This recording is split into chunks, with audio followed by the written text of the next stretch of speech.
Bharatiya Janata party की यहाँ कोशिशें हैं डायरेक्टली और इनडायरेक्टली चुनाव को इन्फ्लुएंस करने की, वो नाकामयाब होंगे।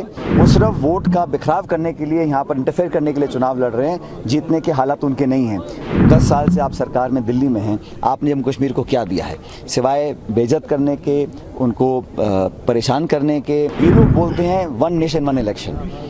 ये समझ से परे है कि 4 स्टेट्स के चुनाव आप इकट्ठे नहीं करा पा रहे हैं। 2 दिन से यहाँ मैंने जलसे किए हैं, मीटिंग्स करी हैं। जो माहौल है, जो वर्कर्स में आज ऊर्जा है और ताकत है, उसे देखकर मुझे लगता है कि अच्छे बहुमत के साथ जब परिणाम आएंगे तो अलायंस की सरकार बनेगी। आज मैं रजौरी में हूँ, इफ्तिकार जी हमारे उम्मीदवार हैं, नौजवान हैं, पार्टी ने मैंडेट दिया है और सभी लोग, हर मज़हब के लोग, हर जाति बिरादरी के लोग आज बढ़ चढ़ कर इनको सपोर्ट कर रहे हैं। और मुझे लगता है कि जो भारतीय जनता पार्टी की यहाँ कोशिशें हैं डायरेक्टली और इनडायरेक्टली चुनाव को इन्फ्लुएंस करने की, वो नाकामयाब होंगे। और बीजेपी को अगर इतना शौक था, जब लोकसभा के चुनाव थे तो उन्होंने वैली में एक भी कैंडिडेट नहीं दिया, जबकि बड़ा चुनाव था। 4 महीने में ऐसा क्या बदल गया कि आज वो चुनाव लड़ने के लिए इच्छुक हैं। वो सिर्फ वोट का बिखराव करने के लिए, यहाँ पर इंटरफेयर करने के लिए चुनाव लड़ रहे हैं। जीतने के हालात उनके नहीं हैं। और यहाँ पर अलायंस का जो गठबंधन है बड़ा मजबूत है। हम लोग मिलकर चुनाव लड़ रहे हैं और मुझे लगता है कि पूरे जम्मू कश्मीर के लोगों का विश्वास हम लोगों के ऊपर है। कांग्रेस इख्तियार में आती है तो जम्मू कश्मीर को दोबारा रियासत का दर्जा दिया जाएगा। 2 हिस्सों में जम्मू कश्मीर को तकसीम किया गया, क्या कांग्रेस दोनों हिस्सों को एक करेगी दोबारा? बिल्कुल, जो पहले स्टेटस था जम्मू कश्मीर के लोगों का, स्टेटहुड का, हमारे मैनिफेस्टो में हमने कमिटमेंट किया है। हम लोग वापस स्टेट दोबारा बनाएंगे, क्योंकि लोगों के सेल्फ रिस्पेक्ट, लोगों की इज्जत से, लोगों की एक ख्वाहिश इसमें जुड़ी हुई है, उसको हम पूरा करेंगे।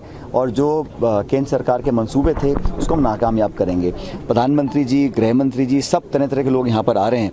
लेकिन जो रिपोर्ट कार्ड है, 10 साल से आप सरकार में दिल्ली में हैं, आपने जम्मू कश्मीर को क्या दिया है सिवाय बेइज्जत करने के, उनको परेशान करने के।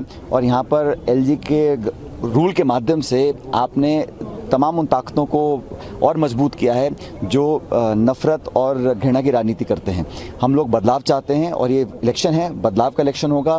जो कल वोटिंग हुआ है बड़ा प्रेरणादायक है, क्योंकि काफ़ी लोगों ने बढ़ चढ़ कर मतदान किया है, हाई परसेंटेज वोटिंग हुआ है। मतलब लोग बदलाव चाहते हैं और हर तरफ से लोग समझ चुके हैं कि हमारा जो आने वाला जो फ्यूचर है वो अलायंस के साथ है। सचिन जी, जिस तरह से आपने कहा कि दिल्ली में चेहरा खराब, क्या जम्मू कश्मीर में भी होने वाला है? आपने बोला कि प्रधानमंत्री का चेहरा खराब।